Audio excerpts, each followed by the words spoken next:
naman po for the Diocese of Manila. Service po for the Diocese of Paranaque. Committee na po for the Diocese of Paranaque.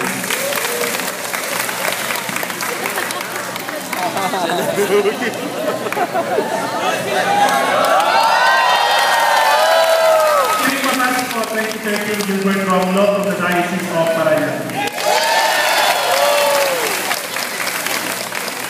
Okay, James. Ang mga staff naman.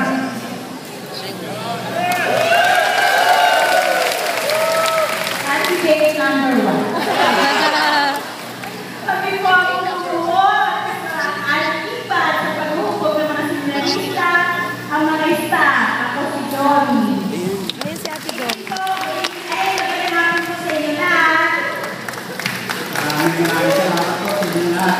Ako pa si Andy Kaiser po. Magandang hapon po. Ako po si Kuya Kika, Diocese na Taguig.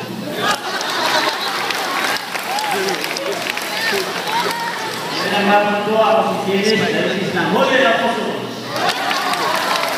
Magandang gabi po. Ako si Reyes na Cavite po. Ayun si Ate, di ba? Ayan, yan. Magandang hapon po. Ako po si Dennis Taga-Lilo po. At ngayon, tumagal naman natin ang ating mga formator.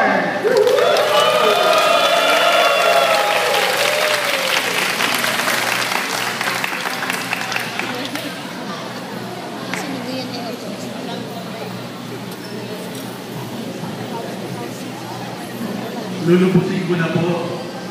Ako po si Father Gay. Ako po in charge ng vocation, pastoral, at saka Dean of Seminarya. Mamaya po magsasalita ako, welcome daw. May tapos na. Po. So, sasabihin ko na po ngayon, ang aming pasasalamat, sa inyong pakikibahagi sa paghuhubog ng mga pagpapalit dito sa Holy Apostles. Ang paghuhubog ng seminarista, paghuhubog ng isang nagpapalit, ay hindi mo naiiwas sa apat na sulong ng seminaryo. Alam po ninyo, ako'y magsasabi, isa po sa kalungkutan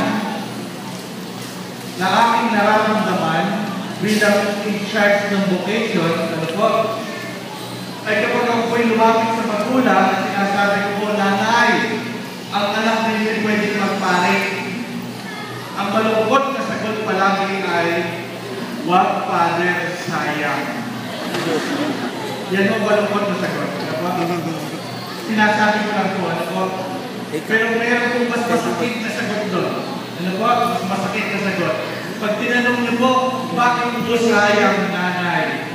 Ang sagot po sa amin, kasi Father, tuwa po. Diba? Masakit yun. Bakit? Pangit pa kami?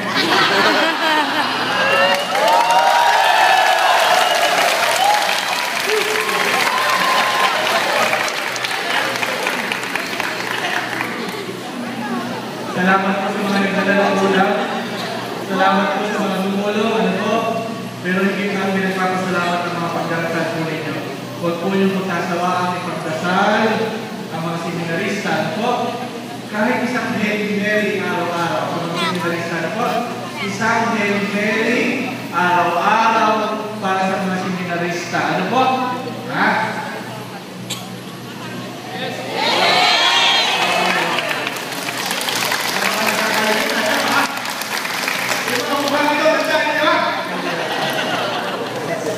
Pero sa mga pari mo, 10 Hail Mary. Ano po? Mga pari, 10 Hail Mary. So, bispo, isang rosaryo. Ano po?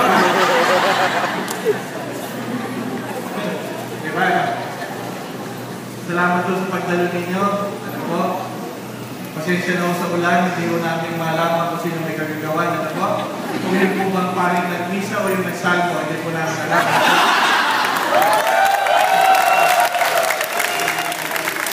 Salamat po. Welcome ulit sa Holy Apostles. Sana po, mamaya po sa kaunting panahon na natitira sa hapon ito, pwede kayong umikot. Tignan po ninyo mga kwarto, ano po? Tignan Tingnan po ninyo mga aklat na naka-display kahit hindi po nila binabasa. Ano? Sana po basahin nila. Ano po, para sa exam po, makapasa sila. Ano po. Pero sana po sa pagpasok nyo sa mga kwarto, ipagdasal po ninyo. Ano po? Sila, kanilang mga pamilya. Alam po ninyo, maraming lumalabas sa seminaryo ito dahil kailangan sila ng kanilang pamilya. Inuulit ko po, maraming lumalabas dahil kailangan sila ng kanilang pamilya.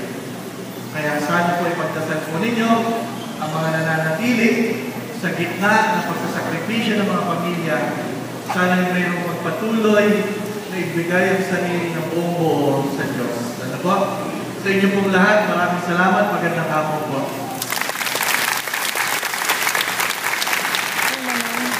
Hindi ko na po patatagalin dahil kanina niyo pa ako kilala. Ako si Father Jim Pilande po, Director for Spiritual Formation at Spiritual Director. At kayo po ang aming pinaka-bossing seminaryo.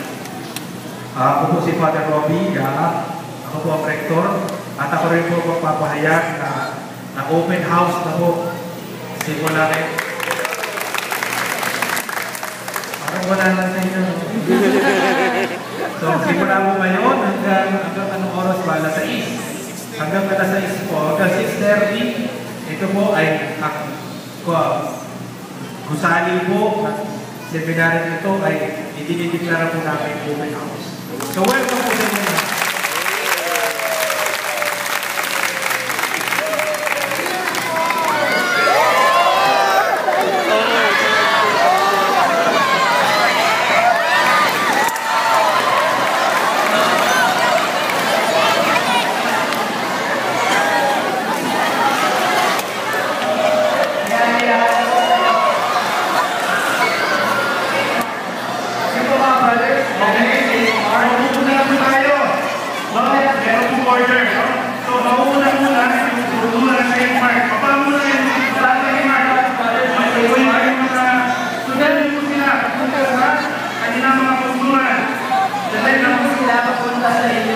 Kanilang